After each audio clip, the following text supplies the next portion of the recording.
Hello and welcome to the North Pennines. We're up here today to do a bit of trig finding, but a bit of a different type of trig. So we're heading up the hill, up this way, up here to a hill called Bink Moss. We've got obviously Mr. Henry is with me again today for one of our walks.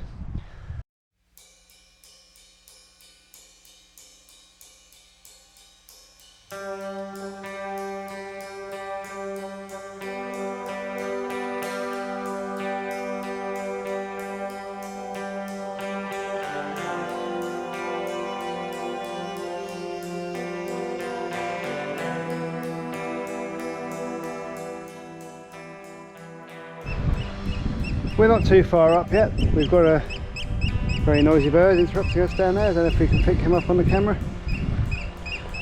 We're up here. We're just going to be heading up this way. You can see in front of us, I'll show it when we get a bit closer. Very noisy bird. We're going to be heading up past some pheasant or grouse shooting areas. You see there's a few paths we're going to head up. Up on the hill up there, there is more trig points up there. We're not going that way today. You're crossing onto some army ranges up there, so we're going to wait for that walk for a day when they're open. That's Mickle Fell, which was one of the it was the highest point in Yorkshire when this part of the world was Yorkshire before it became County Durham in 1974. There's some more trig points and cairns up on the top there, but I believe it's... Thought I'd swap onto video for a bit here because it's quite a nice little bit to look around at. You can see we've got a couple of streams meeting here, a couple of the becks coming down. We've got a nice bridge that we're about to cross over here. You can see there's tracks, as I said, that head up this way up towards Mickle Fell. But we're going to carry on up alongside this smaller of the streams, so let's just cross over with Henry trying to pull away from me as always. Always likes to be on camera, putting himself out in front, and we'll carry on up here and let's go back to time lapse and we'll see you in a bit. This is a bright but haunted age. I just don't know.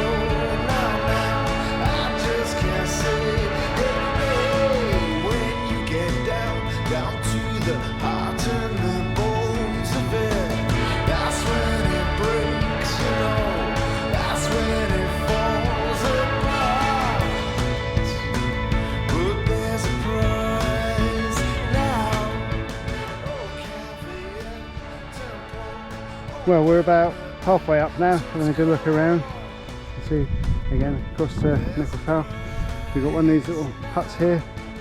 There's quite a number of these sort of all around on the North Pennines that are used for grouse shooting. In a lot of places they actually reuse old lead mining works, but this is a purpose-built sort of tin shack that we have here, so a little bit different. Still got a bit of track to go up yet before we have to go off-hill, off-road. So let's crack on.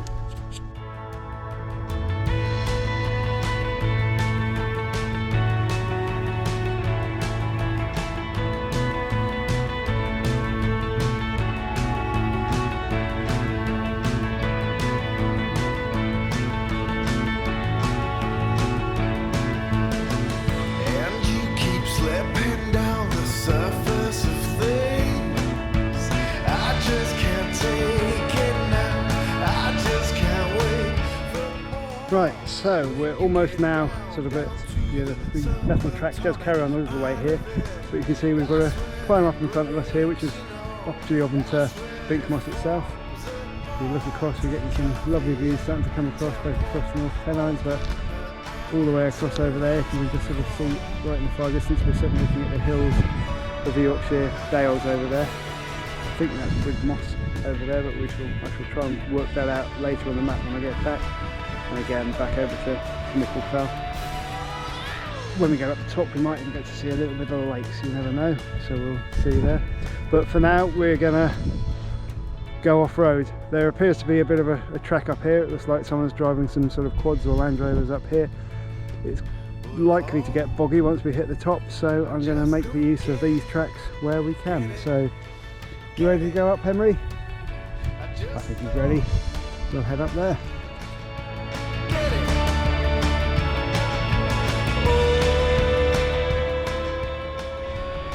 So we're up on the top of that ridge here now, getting a really good view down over Sussex Reservoir and back across the hills that I just mentioned. And now we're properly up over the heather and onto the boggy bits. Henry would love to be sort of let off here and be out running around, but this is nesting bird season, so we're not going to let him off the lead as much as he'd like it. Now it's going to be a case of, on a time lapse, I've seen me glancing at the phone a little bit already, just keeping an eye on maps and sports, I will admit. Probably keeping a bit more of an eye on the map now, because it's just going to have to be navigating.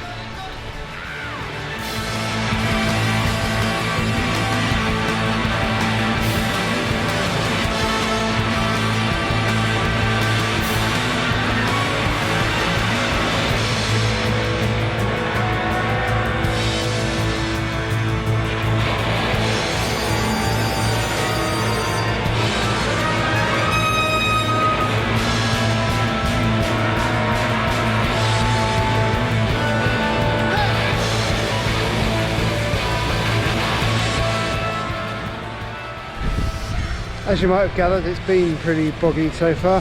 Henry's managed to find the boggy a bit more than me.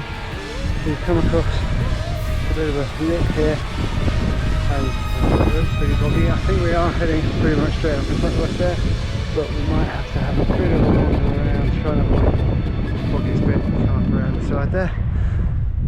Don't really want to go disappearing too far into the mud after all. It's some quite thick peat up here, so let's wander around and have a slow amble around and see where we can get to.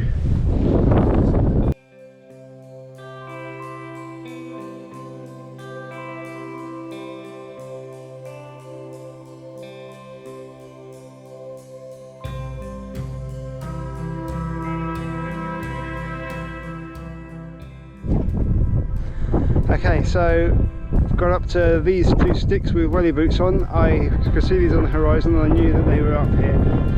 Don't appear to be exactly on the site of the trig point that we're looking for though, but we can still get some lovely views all the way around the lovely expanse. It's a great place up here in the North Pennines. It's so open, so exposed. We're going to go carrying on in search of the trig point. I think it's over that way somewhere. So we're going to have a bit more wandering around some boggy bits with a time lapse. God knows how long this will take to find it.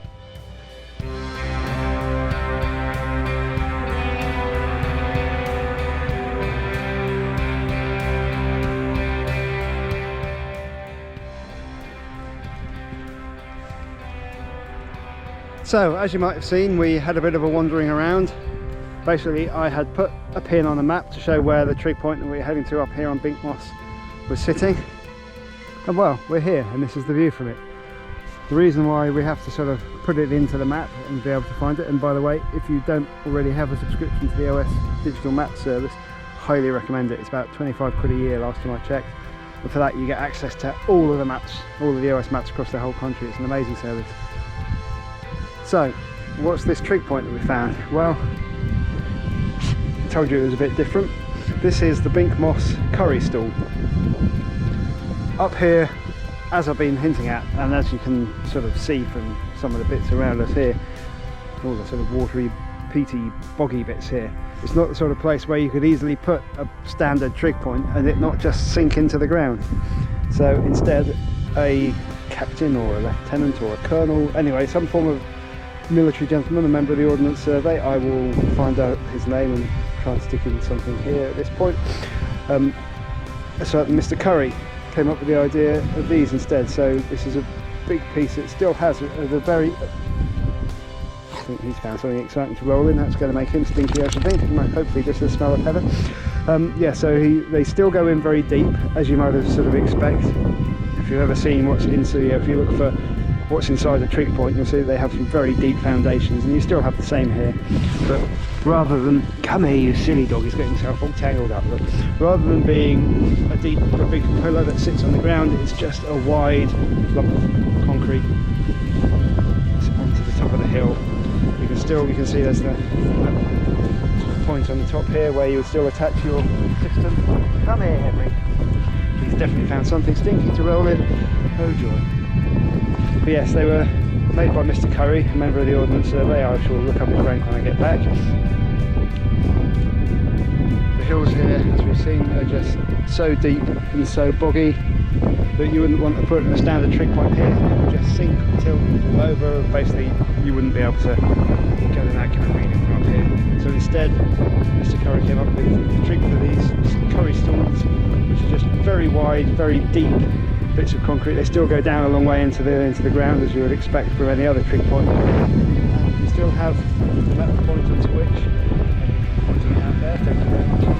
You still have the Ordnance Survey Trig Point. That's still there. It could still be used if you ever really need to. But there you go. That's my slightly different trig point for Trig Point Week in 2024. From now on, we're going to head back down. We basically need to head towards the reservoirs over that way. It's sort of more or less trying to follow the route we came up, but as you can see, it is just exposed open land here, so I'm not going to be able to find the same way we came back. We're just going to head down. I think it's more that way that we're heading. Not quite. That's in the next reservoir across. I think that might be Selfit. We might head that way. I think that is Boulder Head Reservoir that we're looking at over there, and Selfit is over here. We have two sets of reservoirs and valleys here. So we're going to head down that way. The route is the same, so I'm not going to give you the time lapse all the way down. So this is pretty much the end of it. If we know, I'll probably do a final piece when we get back to the very bottom, or if we spot anything exciting on the way down. Well, that's us back at the road, back by the car, back down at the foot of the valley. Nice uneventful trip back down. I hope you've enjoyed that little walk with us up to see the Bink Moss Curry Stool. I guess at this point I'm supposed to say, if you enjoyed this, like and subscribe, whatever that really means, but yeah, don't feel the pressure. So it's goodbye from now from me. It's goodbye from Henry.